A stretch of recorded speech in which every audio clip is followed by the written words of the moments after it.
Hello. Okay, you know what other settings don't have that is what makes Warhammer fucking great? Hate. Being a hater is one of those small joys in life, it's one of those little things. There may be conflict in other settings, or maybe even blatant discrimination. It could be something that defines the setting, or merely is commonplace, but it is not just hate for hate's sake. In Warhammer 40,000 especially, there is hate.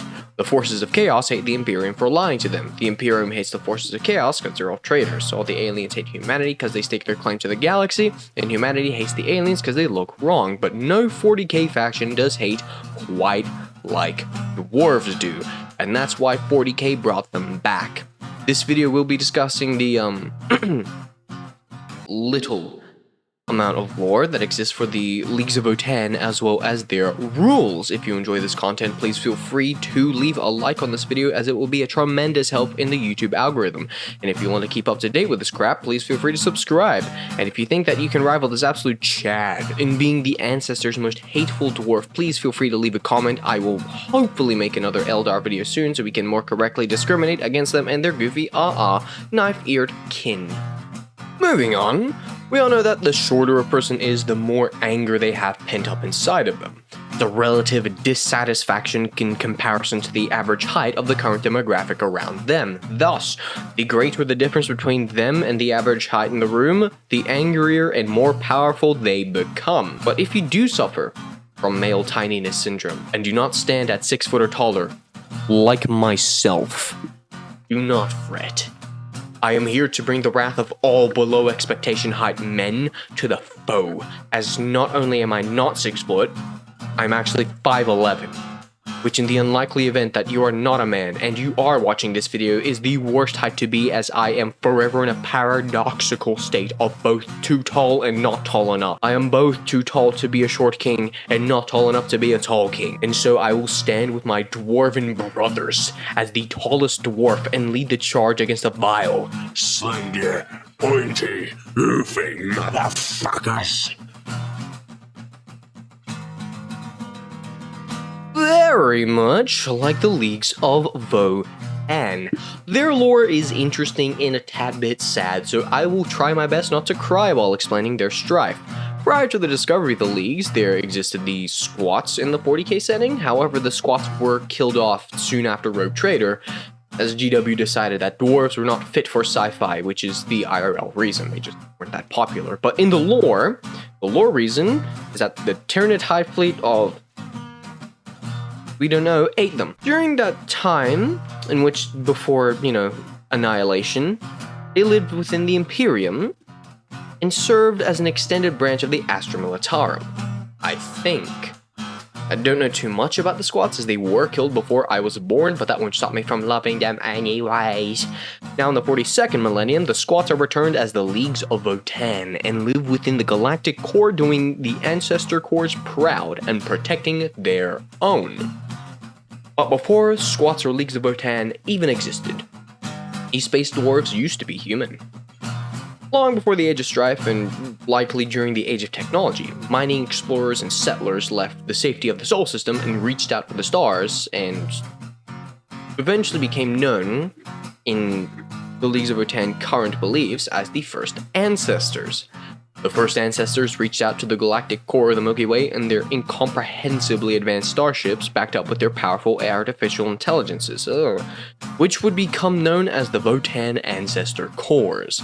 These Votann cores would assist the miners and settlers in their ventures, creating machines and habitable biomes for them to live so that they could reach out further into the void and never to return. As the Votann core-powered crew plowed through the stars, they eventually developed clone skins, which were vat-grown babies better suited to the galactic core. Though it was these same clone skins that would be the origins of the League's original mutations. As the centuries turned to eons, the Votann began to settle and create holds in which the fleets would operate from, and each hold would eventually grow so that its population would supersede its capacity to accommodate life. Other holds would soon then begin to form. From there, individual leagues of the Votann began to form as eons flew by. and the clone skin mutations began to take a far more dire turn, distinguishing the Votann much more from human. The Votann reaped a bountiful harvest from newborn stars and fueled titanic industry, and so the Votann focused their efforts more and more into the galactic core, where only they resided. The kin do what they must to keep as much of themselves secret to outsiders, but on occasion the leagues have intermingled with other sprawling civilizations.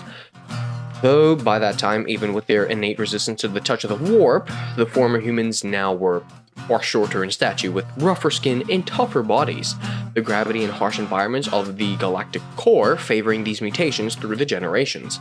Likewise, there also have been certain kin who have sought to learn about the wider galaxy, and thus launched expedition and prospector fleets to either seek further knowledge or riches, all to benefit the Votann cores.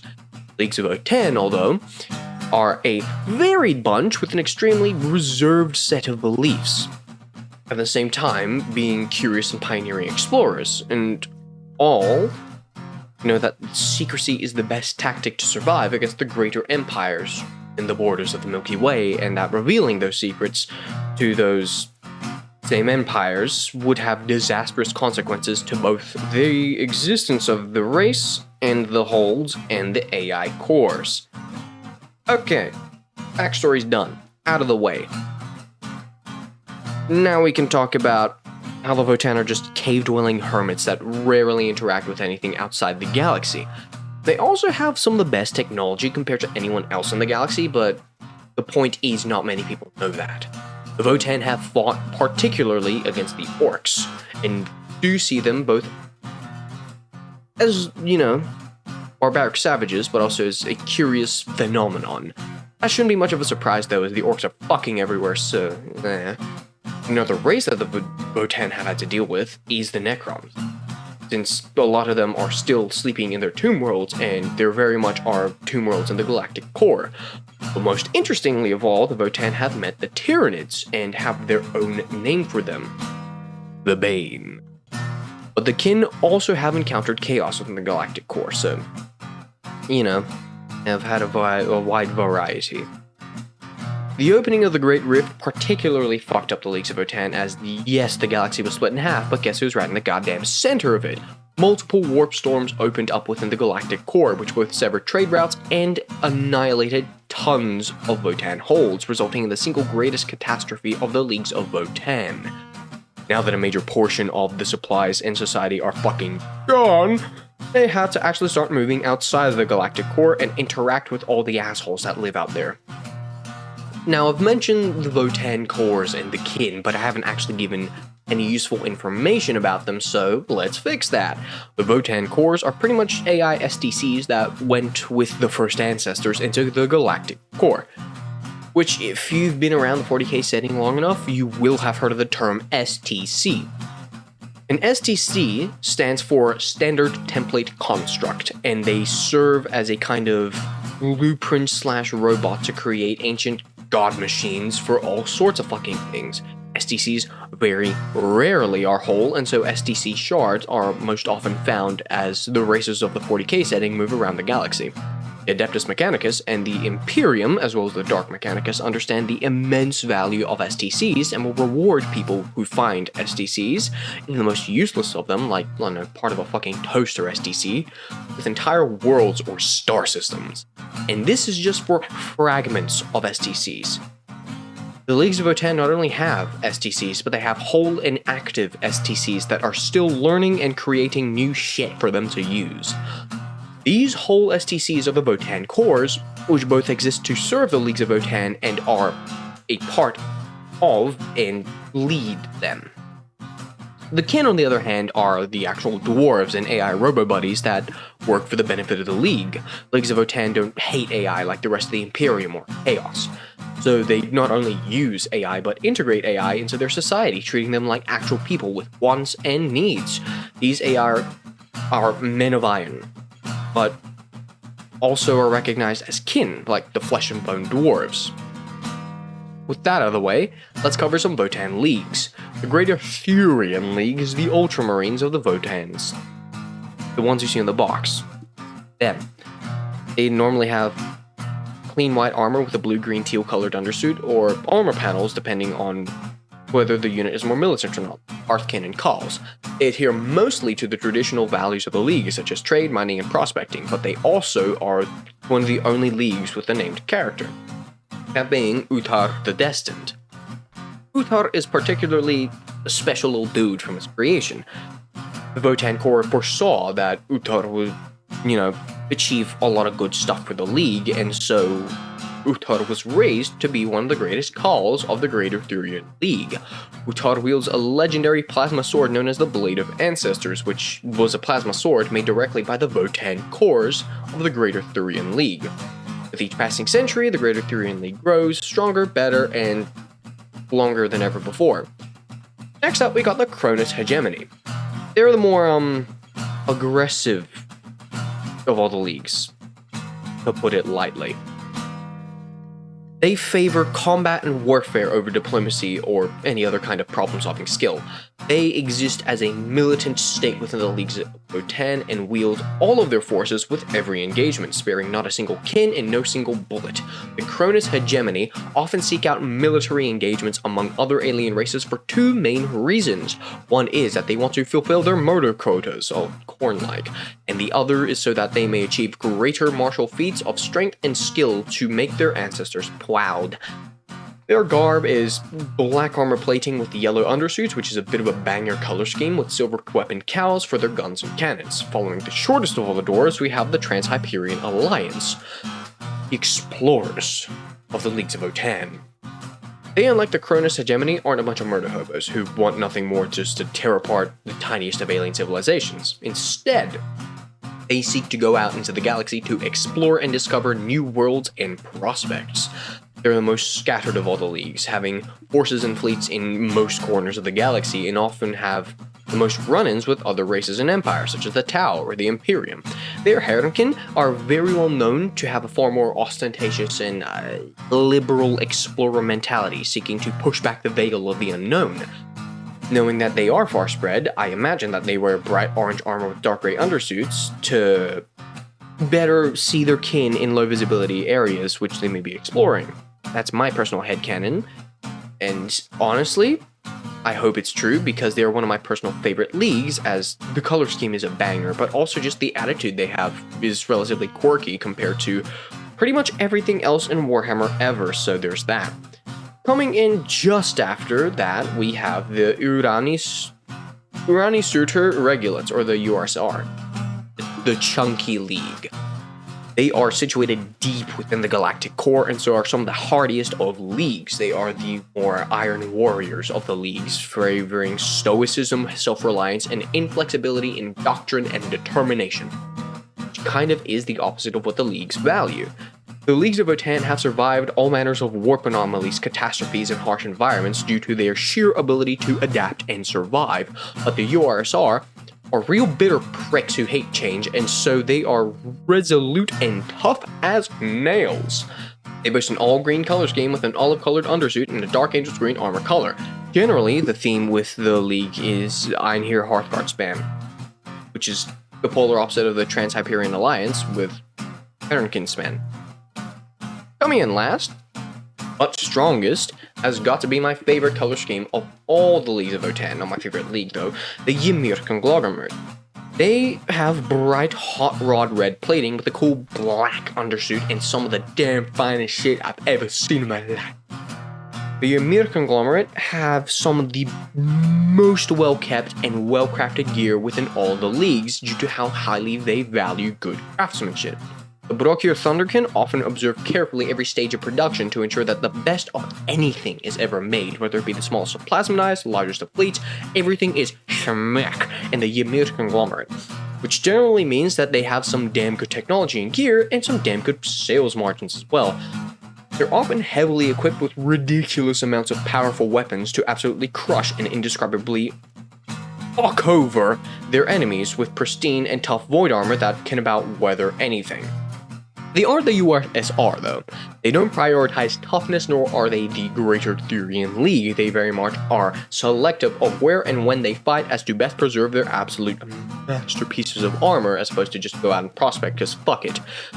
There are various other tiny little leagues, little boyos doing their own thing, but there always are, considering that the whole point of having countless other factions is for homebrew potential. So it doesn't count, but also yeah. And as of 10th edition, the Leagues of Votann are one of the smallest 40k armies and the newest ones to date. Though this isn't to say that they lack in variety, as they field quite a versatile bunch of little boyos, which is to say that we must now discuss the rules. The Leagues of Votann are an army that play very similarly, but not quite like Space Marines, although you might tell from their design they take quite a lot of inspiration. Which is a possible argument to prove that long before the clone skin mutations, they were human, you know, long ago. Though it is fitting that the ancestors of the Leagues of Votann are brought up as the main faction rule is to make them proud. The Eye of the Ancestors rule is a unique take on the already existing Oath of Moment rule for Marines and goes as such. Each time an enemy unit would destroy a Leagues of Votann unit, that unit would gain 1 judgment token. And an enemy unit can never have more than 2 judgment tokens. Any further tokens just are ignored. Each time a Leagues of Votann unit would target an enemy unit that has judgment tokens. If the enemy unit has a singular judgment token, they would add 1 to the hit roll, but if it has 2 judgment tokens, they add 1 to the hit roll and wound roll instead. Yes, this is just an if condition plus 1 to hit kind of rule at the moment, but as far as it goes, it's pretty not bad.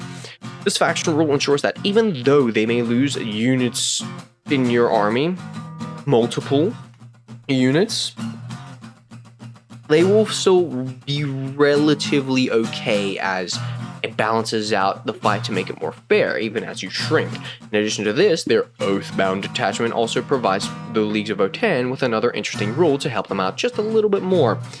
Their Ruthless Efficiency rule allows for the maximum judgment tokens to already be given out to a certain amount of units depending on the size of the battle. Incursion games will usually allow 2 units to be given 2 judgment tokens each, whereas Strike Force games allow 4 units instead. Onslaught games, the largest of the game sizes, provide 6 units to be given 2 judgment tokens each before the battle, which is particularly good, as that means that the judgment tokens are going to be dished out really quickly the larger the game is, which helps as with more units, there are more units to lose, which means that you can kind of sacrifice certain units to certain enemy units so that you can get certain buffs against them, but you know, that's kind of the point. As your army gets weaker, their rule helps them out more. Nice.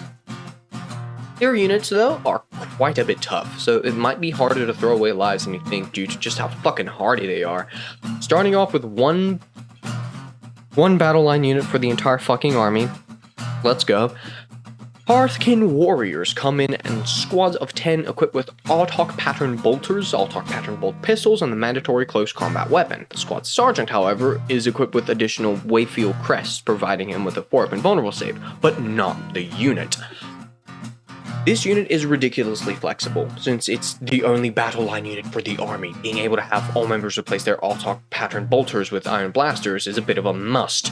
The Bolters are 2 attacks at strength 4, 1 damage each, pretty standard for Bolters. However, the Iron Blasters, they sacrifice an extra attack, or extra strength and armor penetration, being strength 5 and AP 2, but in addition to that, up to 2 squad members can either be equipped with honestly, a fucking plethora of weapons. It's not like 1 or 2. Let's take a look at these. They can be either equipped with anti-vehicle weapons, such as the Magna Rail Rifle, or anti-horde weapons, like the High-Las Rotary Cannons. You know? There's a whole fucking spectrum of them, but I've only covered really the ends. For example, the High-Las Auto Rifle is an excellent semi-elite thinner, but, you know, if you want a bit more punch, the Ettercorn Plasma Beamer has less output, but shoots way harder at strength 8, AP 3, 2 damage a shot. The missile launcher also can be a really good weapon because it has anti-horde and anti-tank capabilities with multiple profiles, but generally the squad can be assembled to face whatever it needs to face. Additionally, 3 other members with no special weapons can bring special gear, 1 on each guy. The med pack provides a 6-up unit range of the squad, comms array gives you command points on 5-up, and a pan-spectral scanner will give the squad ignores cover on their weapons. But lastly, the sergeant can be given the sergeant weapon options of special pistol, ion or plasma, and replace the gun with the kin melee weapon, which isn't a bad profile. It's strength 5, AP 2, 2 damage at pop, but you ideally want to keep this squad out of melee. Their ability also majorly slaps with the dope-ass fucking name. Cope, like as need, keeps, toil, earns. Just objective secured, but it's a pretty fucking cool objective secure name. From there, we have the leader units, which are pretty much the engineer dude with his little buddies, the army's lieutenant equivalent, the Psychic army, which, you know, is an army in himself, and the captain equivalent. They all have some banger models and rules, but that's pretty much what they are, starting off with the engineer guy, Brokir Ironmaster. He has a graviton rifle and a graviton hammer. His little buddies have respectively a Lasmine cutter on the Ironkin assistant, an Autok bolt pistol on the ECOG number 1, plasma torch on ECOG number 2, and manipulator arms on ECOG number 3. Any little buddy without a melee profile gets close combat weapons, and the one with no gun has no shooting, or ones with no gun. There are multiple. The graviton rifle and hammer are both great anti-vehicle weapons because they're anti-vehicle 2-up, and both do enough damage to kill any elite infantry like Terminators or Custodies in a single hit. Each one of the weapons of the little buddies are pretty self-explanatory. The bolt pistol is a bolt pistol, plasma torch is a good cutting thing, manipulator arms are tiny little fisties. Lasmine cutter is also a relatively okay weapon, but ideally you don't bring the field mechanic to shoot shit, you bring him to fix shit. He gives +1 to any unit he leads, +1 to hit on any unit he leads, but can either heal D3 or flat 3 wounds on vehicles and exoframes depending on whether or not his little assistant is still alive in the squad. Pretty alright unit. No invulnerable saves, but he's toughness 5, so hopefully you don't kill him too fast. Next, we have the Einhjort champions. Now, I said he's the lieutenant equivalent, but that's a bit of a lie. The Einhjort champion actually has better gear than a Call, with far chunkier armor and the option to either have a 4-up invulnerable save or give the unit he leads Deep Strike, or himself. He comes with a 2-up save, a toughness 6, and his combi bolter can either be paired with a Darkstar axe or mass hammer. The axe has 6 attacks, at strength 6, AP 2, 2 damage a hit, whereas the mass hammer only has 3 attacks, but it is strength 12, and instead of doing a measly 2 damage a pop, it does d6 plus 1. Pretty good unit to slap into your Einhjort Hearthguard for 60 points. To make a nasty little elite too big or infantry killer type unit, depending. His Exemplar of the Einhjort ability lets him also reroll charge rolls, and his Mass Driver Accelerator ability lets him do damage 1 charge roll. You roll a dice after you charge. On a 1 he does fuck all, on a 2 to 5 he does D3 mortals, and on a 6 D3 plus 3. Pretty nice, all things considered. Following him, we have the Grimnir, who is the dwarf wizard army man of the Leagues of Votann. Or woman. It's a multi-part kit.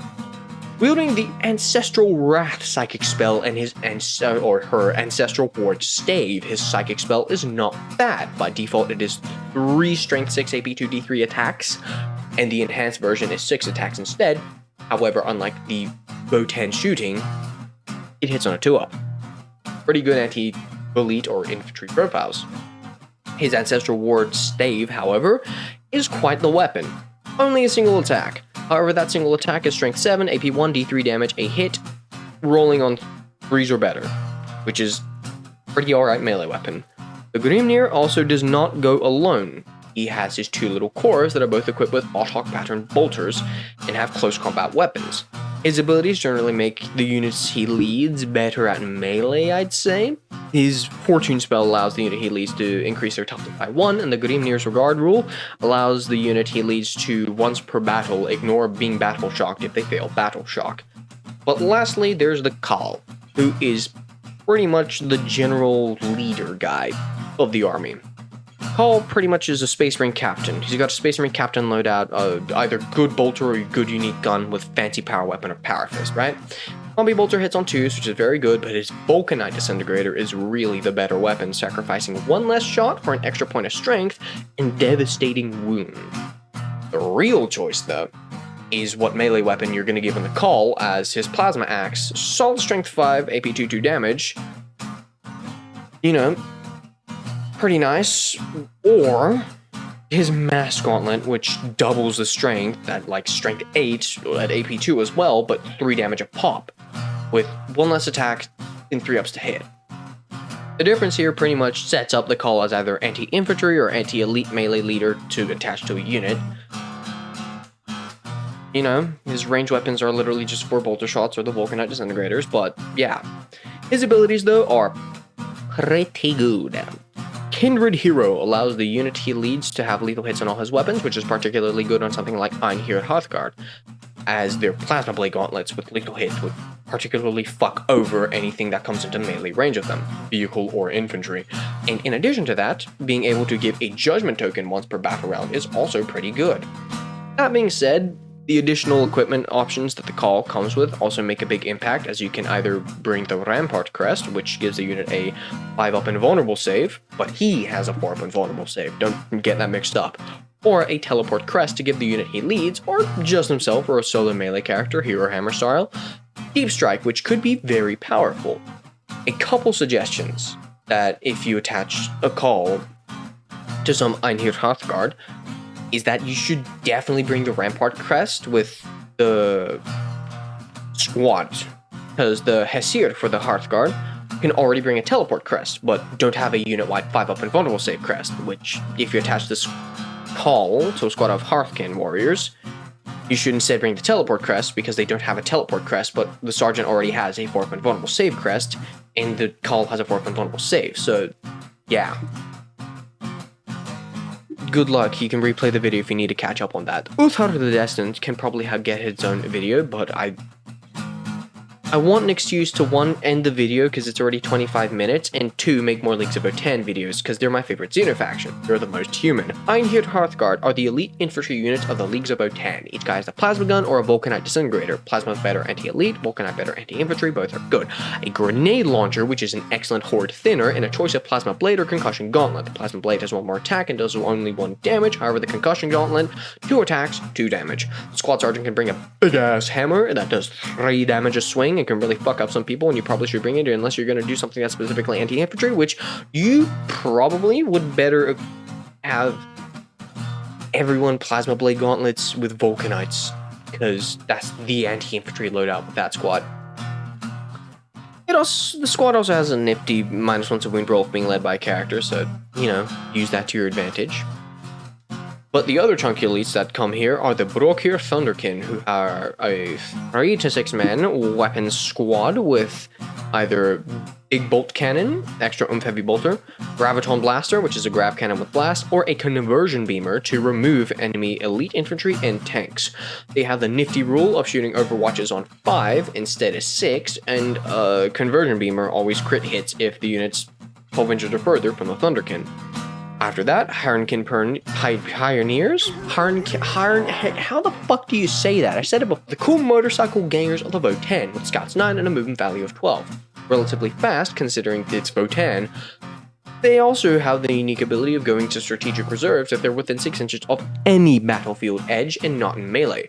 Each ganger is equipped with a big iron, a shotgun, an autocannon, and plasma knives. 1 in every 3 guys can either bring a ion beamer or Highlands rotary cannon, and if they do, they get +1 to the wounds. Likewise, another mustachioed muchacho can bring, muchacho for every 3 guys, except for being the guy with the heavy gun, which means you can have 1 with a gun and 1 with a thing, and 1 with that is pretty normal, so never mind. They can bring an additional equipment, either a comms array, 5-up CP, patent spectral scanner, the ignores cover, or the roll bar searchlight, which allows you to add 1 to the hit roll against units with a stealth ability. They do have some cool looking ones. Well, I personally really like them. But other than the Chthonian Berserkers, the dedicated transport, and the new Hernken who forgot to bring their fucking bikes from the kill team, that's pretty much the Votann's list. With the exception of the mighty Hecaton Land Fortress, because he is a Hecatonan chonker, an absolute unit coming in at a solid toughness 12, 16 wounds, and more weapons than any Primaris unit ever. This big chungus can also carry 12 normal guys, 6 chunky guys, and 4 guys. And it's no doubt that they can fit because, oh mama, that's one thick-ass boy! In addition to bringing all of the Ancestors' most hateful dwarfs, the Hecaton also wields a cyclic ion cannon, a mortar autocannon, 2 twin bolt cannons, armored wheels, a pan-spectral scanner, and a partridge in a pear tree. The cyclic ion cannon can be replaced with the SP conversion beamer or heavy magna rail cannon. The 2 twin bolt cannons can either have one pair or both pairs replaced with the ion beamers, and oh lordy, coming, the fire support rule. Oh, it's a banger. It allows any unit that disembarks from the Hecaton Land Fortress that turn to receive a reroll to the wound roll bonus if it targets any unit that the Hecaton Land Fortress shot that turn. Man, does this tank fuck hard. Because not only does it come in double XL extra thick chungus man, but it also has so many weapons it could make Texas blush. And that should be about it. If you like this video, please feel free to leave a like and subscribe, and duke it out in the comments. Come on, who is the Ancestors' most hateful dwarf? Who shall receive the blessings of the Ancestors? And who do I have to put in the fucking book?